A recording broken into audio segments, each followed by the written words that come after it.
कन्यादान की विधि संपन्न हुई।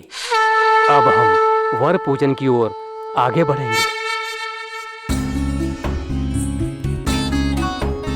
पार्वती, रुको। नंदी। जी प्रभु।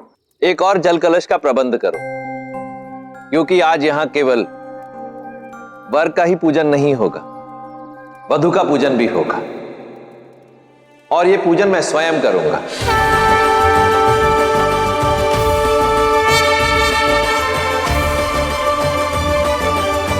देव, ये आप क्या कह रहे हैं? आप मेरे अर्धांगिनी, मेरे देव हैं। भला आप मेरी पूजा क्यों करेंगे? ये अनुचित है देव। तुम मुझसे पूजा क्यों नहीं करवा सकती? क्योंकि तुम भी केवल मेरी अर्धांगिनी ही नहीं, मेरी देवी भी हो।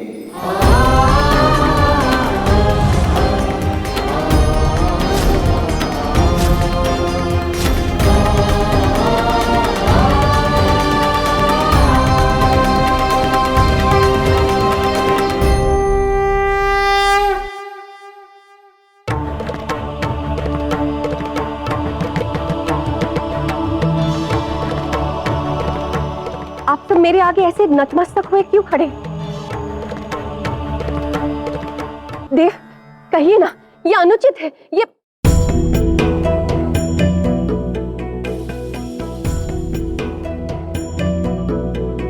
देव, आप भी? क्योंकि समय आ गया जब आपको आपकी वास्तविकता का भान कराया जाए।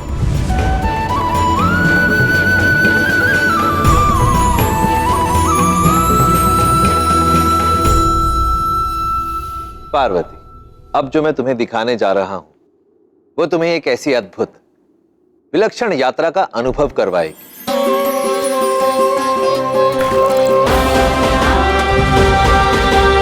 ये तो मैं हूं, ये कैसे संभव है? पार्वती, ये समस्त कैलाश तुम्हारी ही रचना है, क्योंकि तुम कोई साधारण स्त्री नहीं हो, अपितु साक्षात देवी हो। देव, मैं देवी? यही सत्य है, तुम ही वो देवी हो, वो शक्ति हो जिसने स्वयं शिव को उसके अस्तित्व का ज्ञान कराया। ये संसार, ये ब्रह्मांड बिना किसी प्रेरणा के मेरी ही इच्छा से रचा गया है। सभी शक्तियां मुझ में समाई है, सबका अस्तित्व मुझसे है, मेरी इच्छा से है। मैं सबका प्रारब्ध हूं और पुरुषार्थ भी। मैं सबका दैव हूं।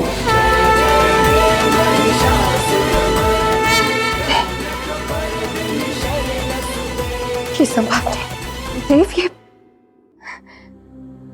मुझे लगता है जैसे मुझे कोई भ्रम हो रहा है। तुम ही आरंभ, अंत भी तुम ही, और इस अंत और आरंभ के परे भी तुम ही हो। तुम इस संसार की सभी शक्तियों से सर्वोपरि हो। सत्य तो यह है कि देवी पार्वती आप ही हैं, देवी आदि पराशक्ति।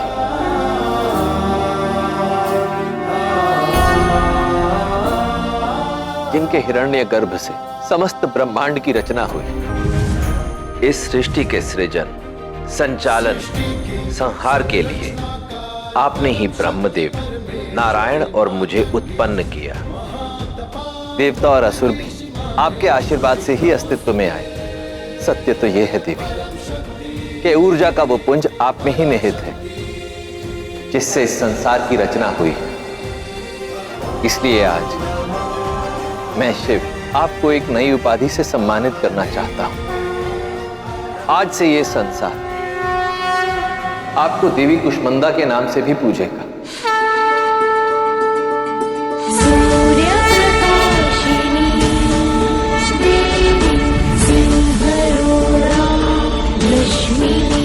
कु अर्थात लघु, शमन अर्थात ऊर्जा, और अंड अर्थात बीज।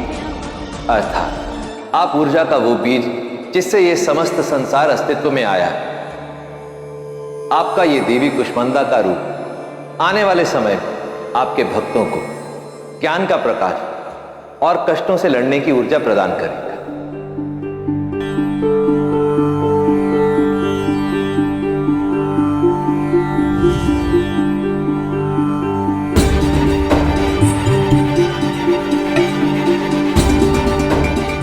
अब जब तुम्हें तुम्हारी वास्तविकता का भान हो चुका है, तो इस सत्य के साथ हमें अपने विवाह की शेष विधियों को संपन्न कर लेना चाहिए। और तुम्हें यह समझना चाहिए कि तुमसे विवाह करना तुमसे अधिक मेरे लिए सौभाग्य का विषय है, क्योंकि मेरी अर्धांगिनी स्वयं मेरी देवी है, मेरी शक्ति है।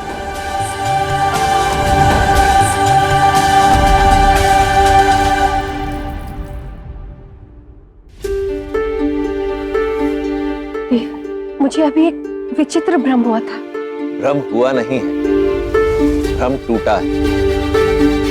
तुम्हें तुम्हारी वास्तविकता पता चली। तुम ही देवी, यही सत्य, यही सतत।